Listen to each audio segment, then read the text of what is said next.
출애굽기 12장 15절에서 28절까지 하나님의 말씀 교독하겠습니다. 출애굽기 12장 15절에서 28절. 너희는 이래 동안 무교병을 먹을지니 그 첫날에 누룩을 너희 집에서 지나라. 무릇 첫날부터 일곱째 날까지 유교병을 먹는 자는 이스라엘에서 끊어지리라. 너희의 첫날에도 저녁 일곱째 날에도 승리가 되리니 너희는 이 두 가지는 아무도 하지 말고 각자의 먹을 것만 가질 것입니다. 너희는 무교절을 지키라. 이날에 내가 너희 군대를 애굽 땅에서 인도하여 내었음이니라. 그러므로 너희가 영원한 규례를 삼고 대대로 이 날을 지킬지니라. 첫째 달 그달 열 나흔 날 저녁부터 20일 저녁까지 너희는 무교병을 먹을 것이요 이래 동안은 누룩이 너희 집에서 발견되지 아니하도록 하라. 무릇 유교물을 먹는 자는 타국인이든지 본국에서 난 자든지를 막론하고 이스라엘 중에서 끊어지리니 너희는 아무 유교물이든지 먹지 말고 너희 모든 하는 곳에서 무교병을 먹을지니라. 모세가 이스라엘 모든 장로를 불러서 그들에게 이르되 너희는 나가서 너희의 가족대로 어린 양을 택하여 유월절 양으로 잡고 유슬초 묶음을 가져다가 그릇에 담은 피에 적셔서 그 피에는 인간과 좌우 설치해 주고 아침까지 한 사람도 자기 집 밖에 나가지 말라. 여호와께서 애굽 사람들에게 재앙을 내리려고 지나가실 때에 문 인방과 좌우 문 설주의 피를 보시면 여호와께서 그 문을 넘으시고 멸하는 자에게 너희 집에 들어가서 너희를 치지 못하게 하실 것임이니라. 너희는 이 일을 기려서 너희와 너희 자손이 영원히 지킬 것입니다. 너희는 여호와께서 허락하신 대로 너희에게 주시는 땅에 이를 때에 이 예식을 지킬 것이라.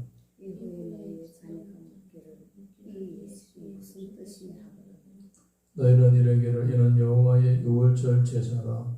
여호와께서 애굽 사람에게 재앙을 내리실 때에 애굽에 있는 이스라엘 자손의 집을 넘어서 우리의 집을 구원하셨느니라 하라 하매 백성이 머리 숙여 경배하니라.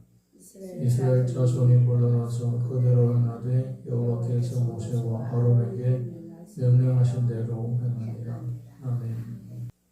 여기 계신 분들하고 서로 인사하겠습니다. 새벽에 하나님이 더우십니다.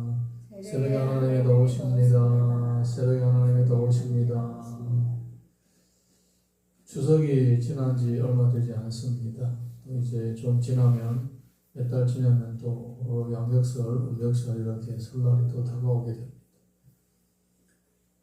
이렇게 큰 명절이 다가올 때에는 보통은 맛있는 음식을 미리 준비해서 그리고 이 명절 새는 날 동안에 맛있는 음식을 먹고 나누면서 그렇게 지냅니다.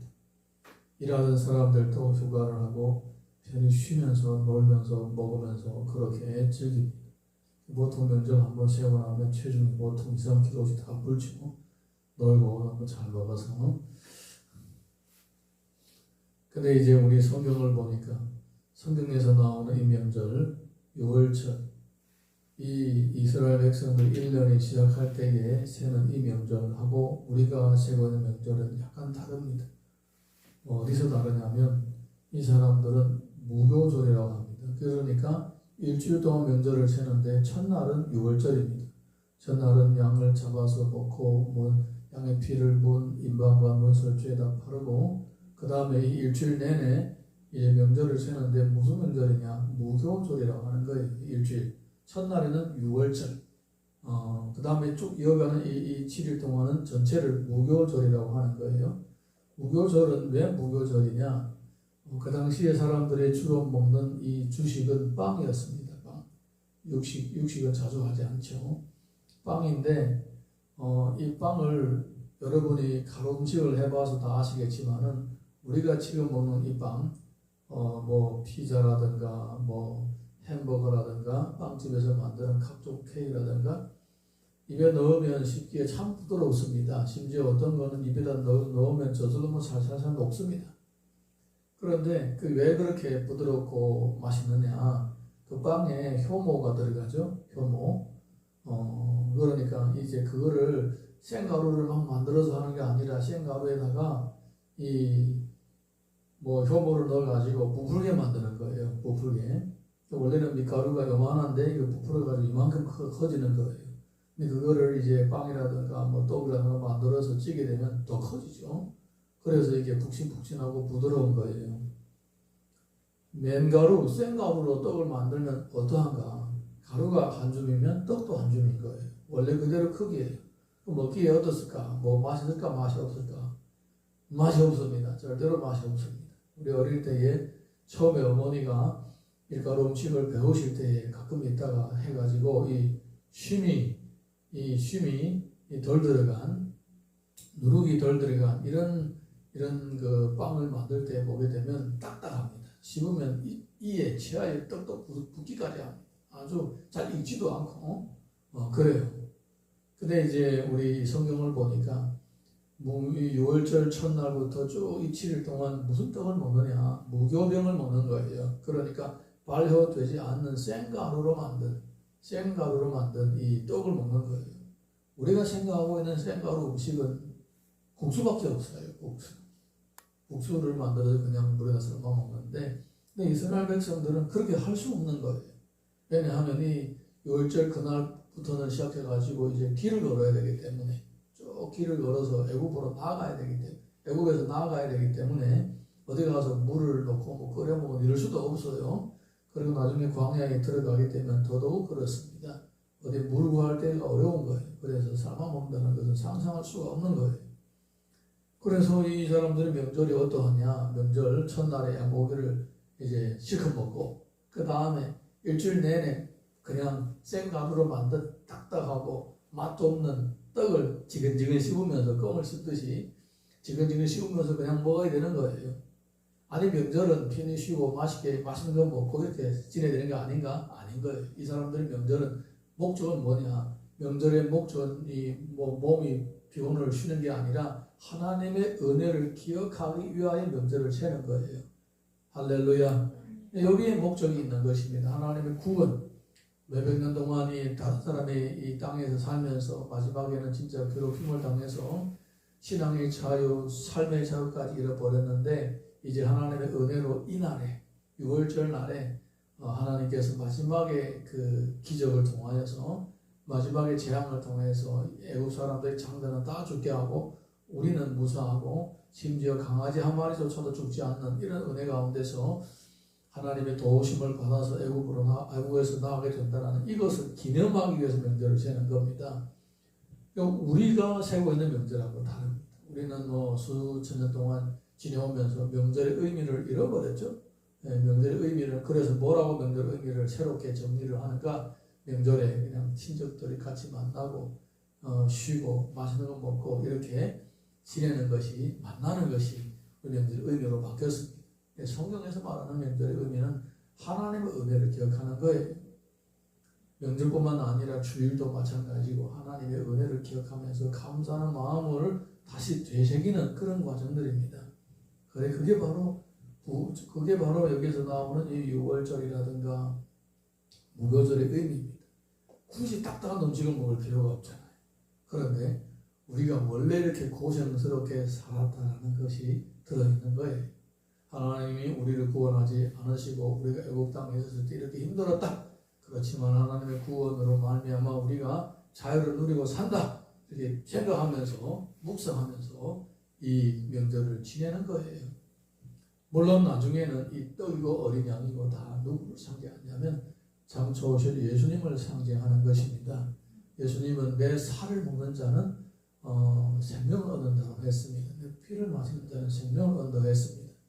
초창기 기독교를 박해하는 사람들은 저 사람들 식인종이냐? 사람의 살을 먹고 피를 마시냐? 그게 아니라 주님이 주의 이름으로 떡을 떼는 거예요. 떡을 떼면서 나눠주면서 이걸 먹으라고 합니다. 그 떡이 뭐냐? 그게 무교병이에요. 무교병.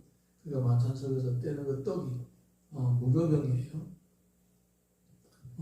그 무교병인 거예요. 그걸 뭘 상징하냐? 예수님의 몸을 상징하는 거예요. 인류의 모든 죄를 다 대속하기 위하여서 지키신 자신의 몸을 상징하는 것입니다. 그런 의미들이 있는 거예요. 그러니까 우리가 받은 구원은 어떤 사람들의 뭐 달콤한 행복을 누리면서 산출된 것이 아니라는 겁니다. 우리가 지금 누리고 있는 구원과 은혜와 신앙의 자유와 삶의 자유는 예수님의 그 고통스러움이 대가로 지불되었다라는 거예요.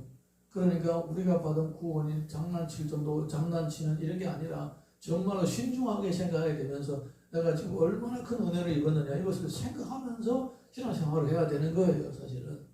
네, 특별히 명절 때에 뭐 부활주일이라든가 감사절이라든가 성탄절 이때는 더더욱 뭐 우리 주님의 고난을 생각하고 또 우리에게 주어지는 은혜를 생각하면서 그래서 얼마나 큰 감사. 뭐 옛날에 그런 말 있잖아요. 어릴 때에 자식 새끼들이 말 안 들으면 너도 너 같은 똑같은 새끼를 낳아 키워봐라 이런 말이 있잖아요. 네, 우리가 큰 것이 뭐 제멋대로 컸다고 생각하지만은 부모들의 그 고통스러운 대가를 지불했기 때문에 우리가 편안하게 사는 거예요. 우리가 받은 구원은 더더욱 그렇습니다. 이거는 정말로 어떤 사람이 우리를 위하여 대가를 지불해서 천국 갈 수 있는 특권을 받게 할 수가 없는 것입니다. 죄 없는 몸이 우리를 위하여 우리를 대신하여 십자가에 못 박혀 죽으시고 대가를 치러야만 되는 거예요. 그러면 그 죄 없는 몸이라는 상징적인 물건이 뭐냐? 죄 없는 몸이라는 상징적인 물건이 뭐냐? 무교병입니다. 무교병. 예, 그 안에 누룩이 들어가지 않는가? 누룩이 들어가면 안 되는, 굳이 왜 꼭 무교병으로 해야 되냐? 나중에 죄 없는 몸을 가지신 예수 그리스도께서 모든 사람의 죄를 대신하시기 때문에 꼭 무교병으로 해야 된다. 이런 영적 의미들이 있는 것입니다. 사랑하는 성도 여러분, 우리 신앙생활의 가장 핵심적인 내용은 뭐냐? 바로 죄사함이에요. 죄사함. 내가 신앙생활을 해가지고 뭐 건강을 챙기고 성경대로 살면 건강해진다. 성경대로 살면 부자가 된다. 성경대로 살면 뭐 엉켰던 대인관계들이 풀린다. 성경대로 살면 뭐 마음의 위안을 받고 마음 평안한다. 이런 것들은 전부 다 부스레기예요. 부스레기. 예, 이런 것들은 전부 다 가지요, 잎사귀고 꽃입니다. 뿌리 아니에요. 뿌리. 신앙의 뿌리는 뭐냐? 죄사함이 죄사함. 죄사함의 은혜가 없는 곳에는 이런 것들 다 허상입니다. 다 허상이에요. 잠시 있다가 없어지게 되는 거예요. 그렇지만 만약에 우리가 진짜 예수님 안에서 이 죄사함의 은혜를 체험하고 누리면서 살아가게 된다면 그러면 진짜 영생의 열매를 맺으면서 살아가는 거예요. 이거는 단순한 차이가 아니에요. 이건 근본적인 차이예요. 그리고 소위 일반 종교와 기독교의 차이, 죄사함의 문제를 해결하는 것이 이것이 바로 기독교의 핵심인 것. 무교병, 죄 없는 몸을 가지고 오신 예수님을 상징하는 이떡 일주일 내내 먹으면서 우리의 죄사함을 묵상하면서 감사하면서 미래를 준비해 나가는 그런 것이다 하는 거예요. 자, 우리 15절에서 20절 한번 읽어보겠습니다. 15절에서 20절 다 같이 시작. 너희는 이래 동안 무교병을 먹을지니 그 첫날에 누룩을 너희 집에서 제하라. 무릇 첫날부터 일곱째 날까지 무교병을 먹는 자는 이스라엘에서 끊어지리라.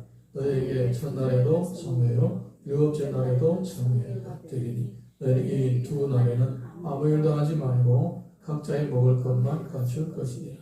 너희는 무교절을 지키라. 이날에 내가 너희 군대를 애굽 땅에서 인도하여 내었습니다. 그러므로 너희가 영원한 규례로 삼아 대대로 이 날을 지킬지니라. 첫째 달 그 달 열나흘 날 저녁부터 21일 저녁까지 너희는 무교병을 먹을 것이죠. 이래 동안은 누룩이 너희 집에서 발견되지 아니하도록 하라. 무릇 유교물을 먹는 자는 타민이든지 본국에서 난 자든지 먹으라고 이스라엘의 종에서 끊어지리니 너희는 아무 유교물이든지 먹지 말고 너희 모든 유하는 곳에서 무교병을 먹으리라. 아멘. 죄 없는 몸으로 이 땅에 오셔서 그를 믿는 모든 사람의 죄를 대속하신 주님의 은혜를 생각하고 또 내가 어떻게 돼서 하나님의 자녀로 살게 되고 주님 앞에 설 때에 어떻게 당당하게 천국으로 들어갈 수 있는지 이 죄 사함의 은혜를 매일마다 묵상하면서 감사하는 삶을 살 수 있기를 주님의 이름으로 축원합니다.